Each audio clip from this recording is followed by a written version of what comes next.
Play. Obviously excited as you guys are to see what we got. I think the kids have practiced hard. It's been a long, short 6-7 months, whatever that is. However many months that's been. But I think it's going to be interesting just because we haven't been through any real games with these guys to see who's going to respond, who's going to step up. If somebody makes a big play on us, if things don't go just right on offense, how will we respond? Curious, excited, and ready to go. How excited are you for? I mean, I guess you're always excited, but like the Friday night before the game, it's a big deal for you. It's a step in your coaching career, and how big a week is this for you? How big no bigger than any other year. I mean, they're all big. Like I told you guys way back when I first started coaching in front of 300 fans, I had the same exact feelings. That doesn't change.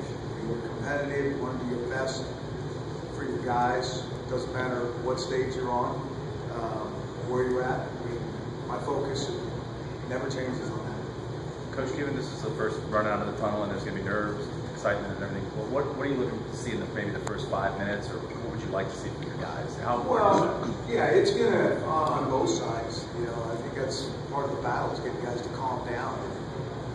It's easier said than done. And I think as coaches, we can't put any more undue pressure on them. Feel it themselves just for the first time out of the gate for a long time. It's always interesting how games start out. Just you got to weather the storms. I always think this for the high school kids who are freshmen and even some sophomores. The college game is a long game, a lot longer than the high school game. There's going to be ebbs and flows. You got to be able to listen to your stand. You just don't go like one direction, back and forth. You got to know that it's long. You got to hang in there and keep battling. From that day you were introduced to where you are now, is it amazing how quickly things have gone and the process? It always is. It's exactly the kids' time here, I think, is, the days are long, but the time is short. And it's long, hard, grinding days. But you're exactly right. It's like, wow, it's here, ready to go. Chris, do you envision playing both quarterbacks Saturday, or do you envision this being Jeff's show Saturday? I don't envision either. I don't know. We're just there's a lot of unknowns here. And we'll let Jeff go and adjust accordingly. And we've got good confidence in him. And I think he's going to play at a high level. But we'll just kind of see. I think we just kind of keep all options open in a lot of different phases of our games. And the coaches are always prepared to adjust. Do you feel comfortable giving him access to the entire playbook, or is that just kind of? Well, I don't think, I can tell kids that you're not worried even so much about just your quarterback, it's everybody else. There's no way everybody can handle the whole playbook. We've thrown a lot of things at them. Now it's our time to tighten it up and say, hey, this is all we're carrying into this game. These are all the things you got to think about, not everything you see in spring ball or fall camp. You said there was a lot of autonomy with the position coaches when you kind of told them which guys, when they figured out the depth chart or receiving chart. How much of that process were you involved with in terms of Jeff and in terms of the quarterbacks with Jonathan? Well, I think, for all our coaches, when we have tight competition, I'm there for a little bit of an outside eyes, a little bit of maybe a fresh perspective. I'm not in meetings every single day with those guys in that position. And so, I think it's a good process. Some guys I don't say anything to, they haven't said anything to me. And other guys will say, hey, what do you think? I put my 2 cents in. I think the quarterback position, I said earlier, it's very tight between those 2 guys. And so we had many discussions throughout spring ball and now went fall camp. And, at the end of the day, just decided that, I felt like Jeff deserved a nod. Decided to see what he could do. And hard up about it. Being a former quarterback, didn't feel more kind of just naturally inclined to get involved in the process a little bit more that way? Well, I always gravitate towards that position. I'm going way back. I'm an offensive guy. I'm a quarterback guy. I think our whole offense is trying to set up around making the quarterback successful. And, when you don't have a returning starter coming back, you don't want to put it on any one guy. If I was the coordinator, I would want other input as well, not from put all eyes on that position, and everybody had to say, and kind of came to a consensus for roles. Can you talk about Buda Baker starting back in one of the safety spots, and how much did you put into that, talking to Coach Lake? Yeah, I didn't have any conversation with Coach Lake about that. We've been going hard from day one, and he's doing a great job. And I think we got some guys there that that you can see multiple guys going through there. This week we have so many young guys and keep the competition flowing. The Buda's done a great job, like I said, from the time we got here in the summer till right now. One in particular is impressive about you. Probably how focused he is and how hard he plays. Like you said, if the win sprints, he's trying to win.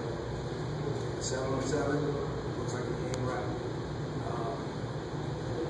Meetings, you can see his focus. He's paying attention to everything. Very, very mature for a young guy in terms of those aspects of his game. Can you talk about Washington and Brown and the disciplinary action against both of those players? Yeah, so LeVon won't be with us anymore, and Derek's suspended indefinitely. Kind of figure out his deal down the road before we go from there. But guys got to do things right around here. They're briefed from day one, and if they're not, we'll take action. Well, what they do? We don't comment on anything. Is it criminal at all? No comment on anything. Can you talk about the adversity, though? You talked about we haven't hit that adversity wall yet. Is this maybe one of those small bump in the road kind of adversity things, or is that in terms of just overall team kind of relaying the message back to the team? Hey, we still got to keep on the same track. Everyone's still going strong. Or yeah, I don't necessarily think of it as adversity. I think it's adversity for those guys not figuring out how to do it. This team's moving on quickly. We got other guys, and we're not looking back. That's how it goes. And everybody's got to pay attention. We need to learn from others' mistakes, and if they don't, same action we take. Coach, you need to, during the season, starting now, all during the year, you're kind of focused on doing everything you can to win a game, but at the same time, you're developing players, developing depth. How do you balance that? Is that part of your game plan as far as cycling people in and out?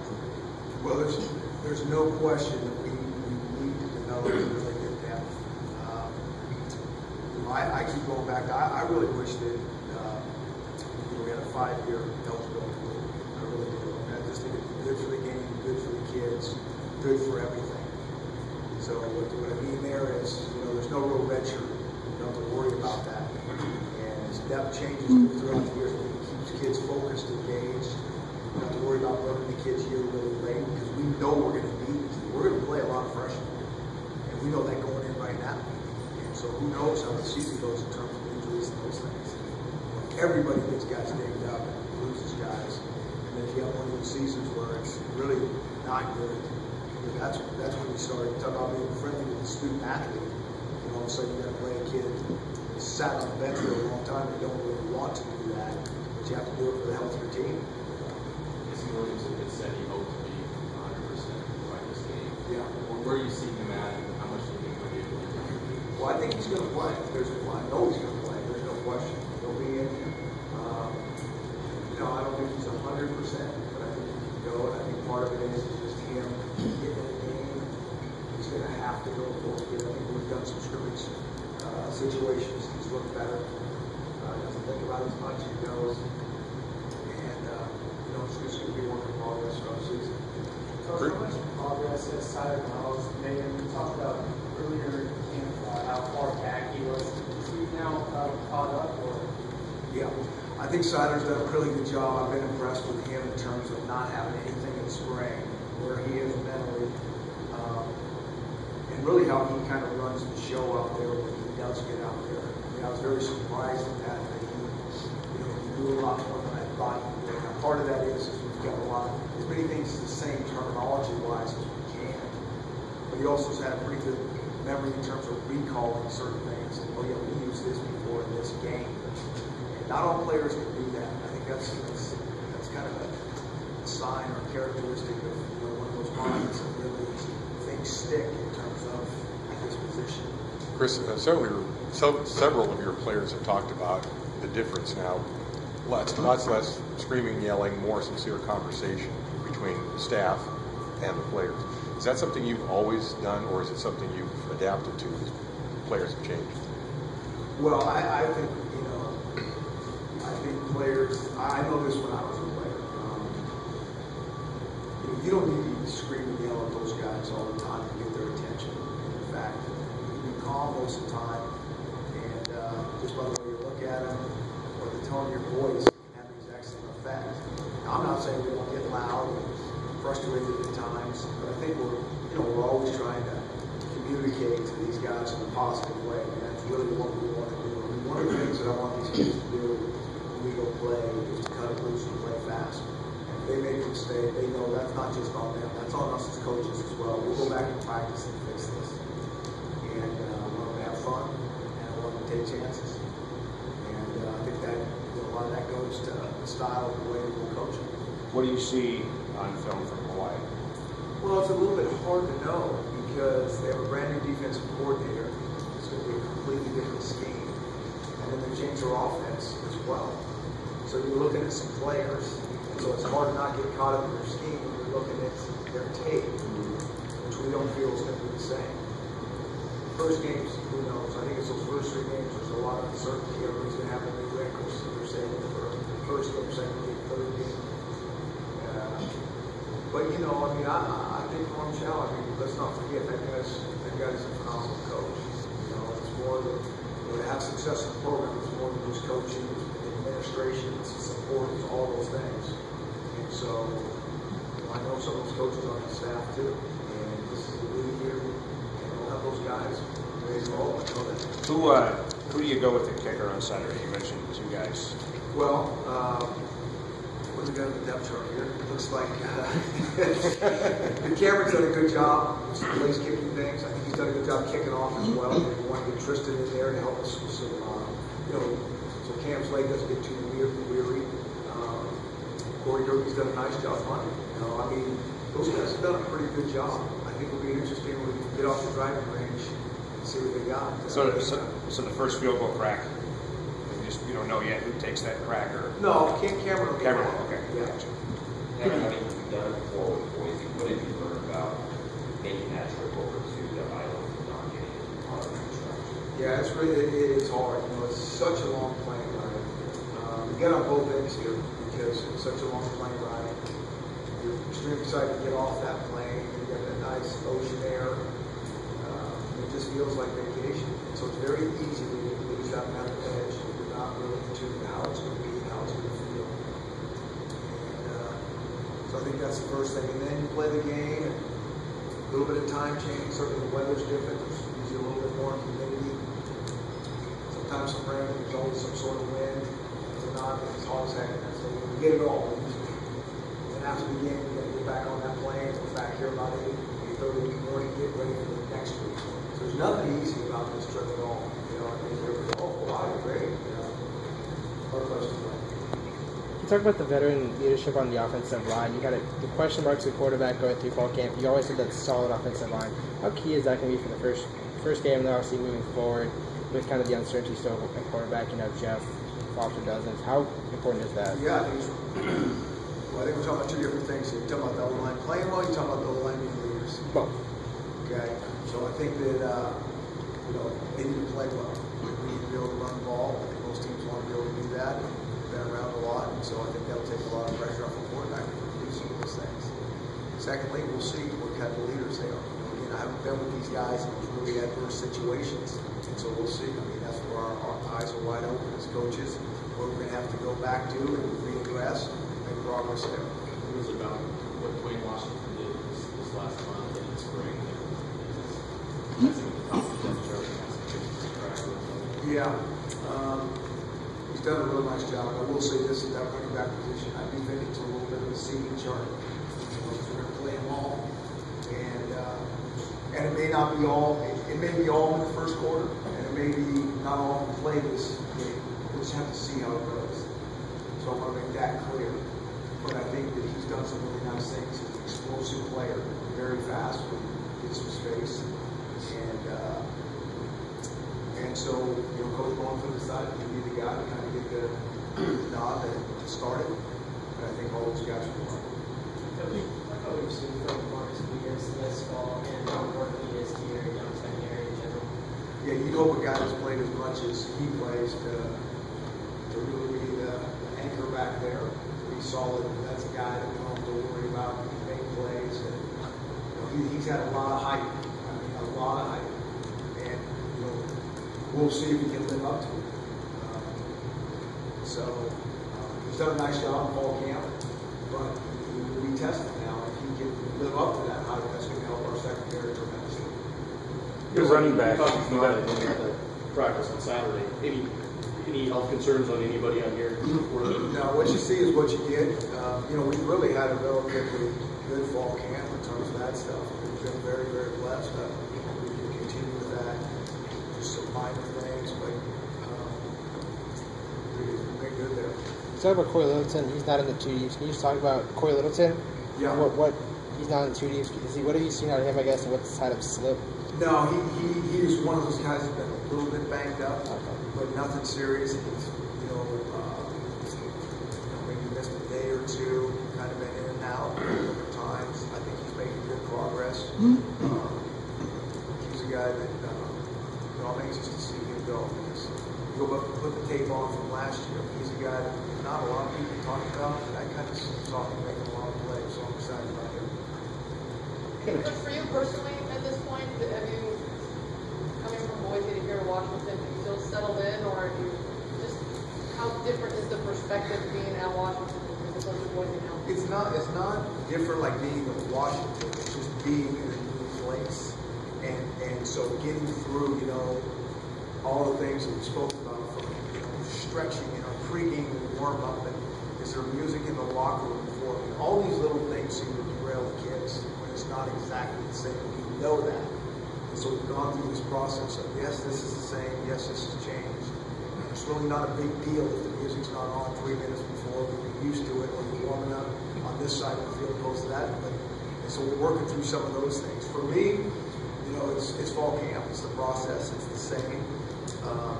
But it's just getting everybody on the same page, which is a little bit more hectic, a little bit more frantic than when you're in a place for a long time.